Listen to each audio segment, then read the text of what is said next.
Ready or not, life's events happen when we least expect them. I'm James Derrick. Today we will explore navigating life's unexpected transitions with our expert and guest, Parker Thompson.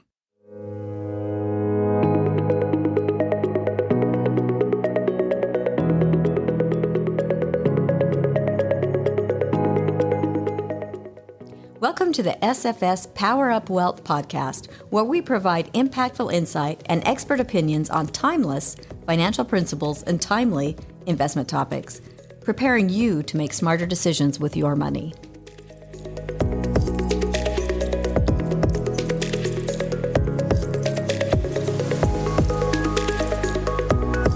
Thank you for joining me today, Parker. I appreciate you having me on. Parker is a private wealth consultant at Smedley Financial Services, and he is a certified financial planner. Parker recently wrote about navigating life's unexpected transitions, and Parker, I love this idea. These transitions come whether we're ready for them or not, and there are all kinds of transitions that we see happening to people around us. Do you want to just briefly cover what are some examples of transitions that you're thinking about as you wrote this?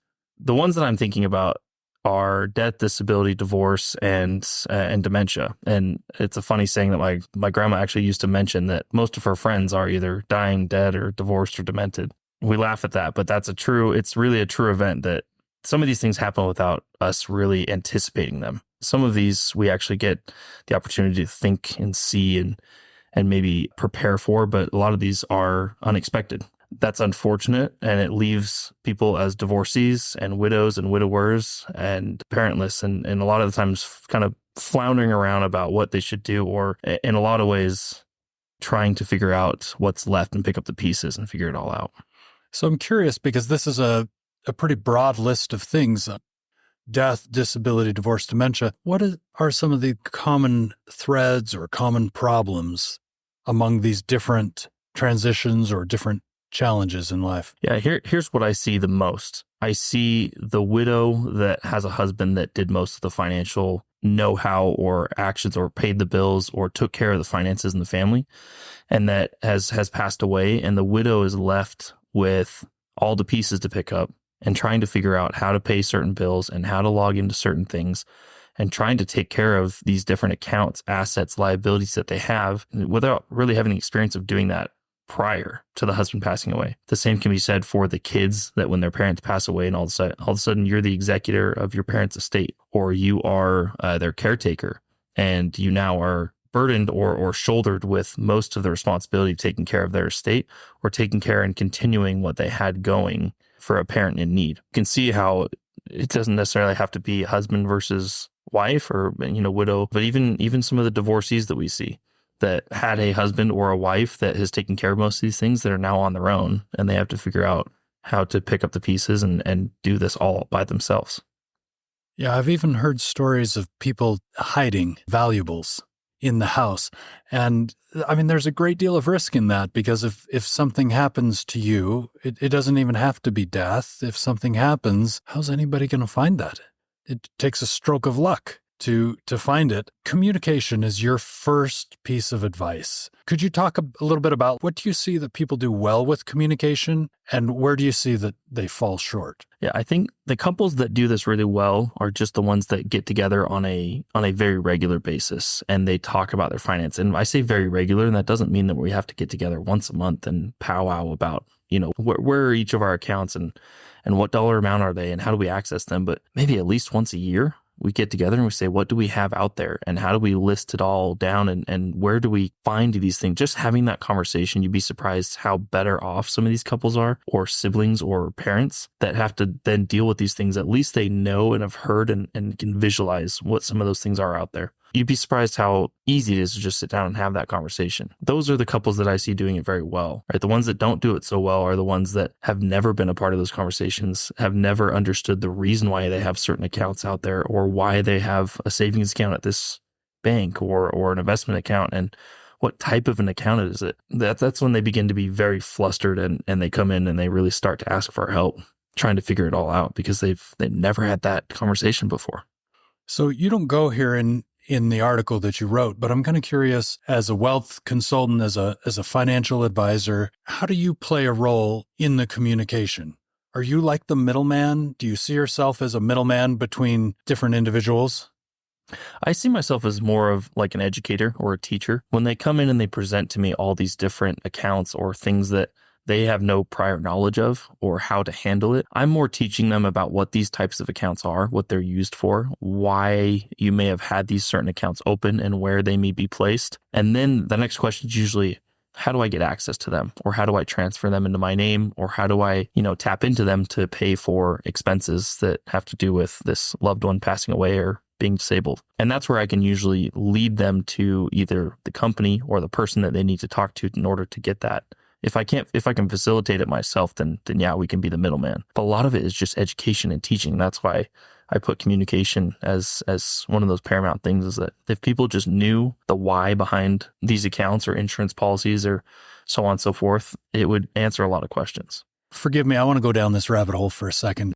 How hard is it to change the name? How long does it take to get access if someone is dealing with dementia or divorce or death? Is it a long process, or can you do this pretty quickly for your clients? It can be. If we have everything set up and prepared on the front end and ready to transition, if that ever does happen, it can be pretty quick. It's a matter of getting together and making sure that if we need to open up accounts, we open accounts, we switch them over, and doing the transfer of the assets is usually a pretty quick process if everything is set forth and good. But it can also take months or even longer for some of these things to happen, because some of these companies, they have their tiers and they have all these different hoops that you need to jump through. And a lot of the times I'm the middleman with some of these transactions. And so those can take a long time. And it's actually a little bit more discouraging for the person that we're helping too. Part of this process is that they're trying to grieve the loss or, the divorce at the same time as trying to gather all these pieces. And it's just deflating all across the board because they don't know how to get through to these companies. So a lot of the times we can be an advocate on that side and help push those things through. But that's why we like to have our hands on it and at least know of it and prepare for it and create these plans beforehand so that it goes a lot smoother and faster. I hadn't thought about that process of grieving. Regardless of which transition we're talking about, there's a lot of emotion involved. And the more you get lined up ahead of time is really going to help you so that you're not overwhelmed. Right. One of the processes one of the sayings that we like to tell people is that in their grieving process, they have to make hundreds, if not thousands of decisions. And we would hate for them to have to make, the decisions about the finances when they're trying to make decisions about how to take care of a loved one or how to run a funeral or how to, it's a time where you're already grieving the person. We don't want to add to that stress with things that matter a lot less than just taking care of people with financial and administrative tasks. The next thing you talk about is setting up access. Access to what? And I think this is going to be new to a lot of people, something that we don't typically think about. Yeah, I'm surprised how many couples are stuck at the very first. They can't get into a certain phone or a certain computer or a certain document that would help them a lot more if it was actually created on the front end of where to get to some of the accounts and access things. So like if I'm logging into an account, nowadays, everything is two-factor authentication. If it's not, it probably should be, right? So I try to log in, and it's going to say, we're sending you a text message. And it's like, well, it could be to my wife's phone or to my wife's email. And it's like, do I have access to that? Yeah. Do you know the passwords to their devices? Do you have someone, obviously we need to make sure that there's a trusted relationship between you and this other person. You don't want to just go and hand out access to your phone, your computer, essentially your life to just anyone. You want to make sure this is someone that you trust. But having that access means that in the case that you are disabled or don't have cognitive function or, there's some sort of a split where that person is not currently there, but it needs to happen urgently or it's important, being able to access some of those devices where key information is held is really actually a great way to get that ball moving in that case, right? Or to be able to access important information that matters, that's maybe pertinent or even urgent. Interesting. And so phone access would be one thing most people don't think about that could solve a lot of problems. Yeah, I've heard of actually widows and widowers that will actually just keep their spouse's phone for 6 months to a year after they've passed on. You're paying the fees on it. Still paying the fees, but it's worth it because for stuff that comes up 3 months, 6 months, a year later, sometimes they need to get into that phone and access certain apps or certain documents or certain notes that they didn't think of before, right? And you want to make sure you have that information somewhere. That's the same for a computer. That's the same for, we're talking about technology. This is the same for even where's the key placed for a certain safe, right? Where I can get to a file that has information that I need. Setting up that access, making sure people know where things are located helps out a lot. This is starting to feel a little bit heavy. And I think that's probably why your last point is set up a guide.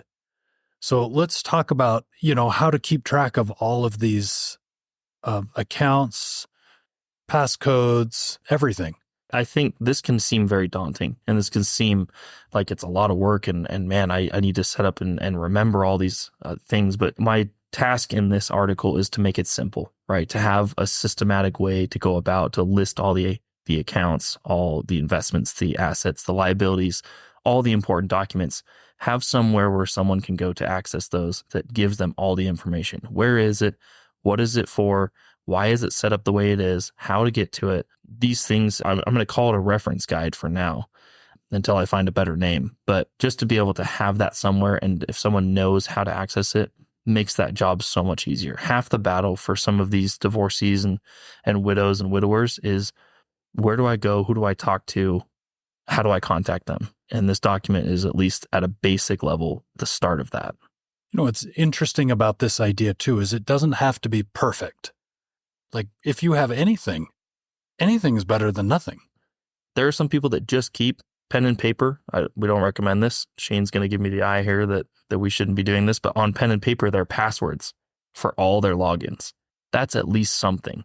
Bonus points if you have a password manager that's secure, right? We support that wholeheartedly, that has all the passwords and logins collected, and someone can just get into that and be able to access all the different accounts that you had, investment logins, social security website, whatever it may be. Just having that is better than something. This doesn't have to be a whole binded book that is perfectly typed out and worded perfect. Like you said, anything is better than nothing, because it gives someone a start to where to look for things. Do you have like a checklist that you kind of run down when people come in with a transition to make sure you're not missing anything? We have essentially just big overarching themes of what we should look at. We start with, okay, who are the advisors? Who are the people to talk to that have control or can give more information about someone's situation? What are people's assets? What are your, what are the investment accounts, things that you have that are dollar amounts or of value? Other financial information that's related to that. Then we go through, what are the liabilities? What insurance policies do you have out there? What are benefits do you have that you've been paying for or that you've been given that people need to know about, that they either need to cash in on or end, stop subscriptions on things? What documents do we have and other information? Where is the estate documents? Where are the legal documents? Where can I find those? How do I put those into motion? And then any other words of advice or kind of the why behind why you've done what you've done with your financial situation. I think that's kind of a very high bird's eye view, 30,000 foot look at it. But that's why we're going to dive into these with future articles, is go into these subjects and sections a little bit more to figure out how can we really flesh these out in a reference document like this.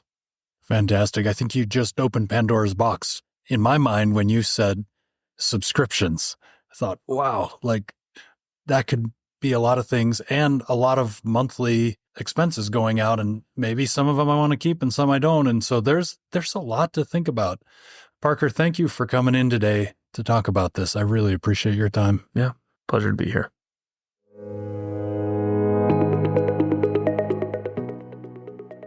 Thank you for joining the Power Up Wealth podcast. Smedley Financial is located at 102 South, 200 East, Suite 100 in Salt Lake City, Utah, 84111. Call us today at 800-748-4788. You can also find us on the web at smedleyfinancial.com, Facebook, Instagram, Twitter, and LinkedIn.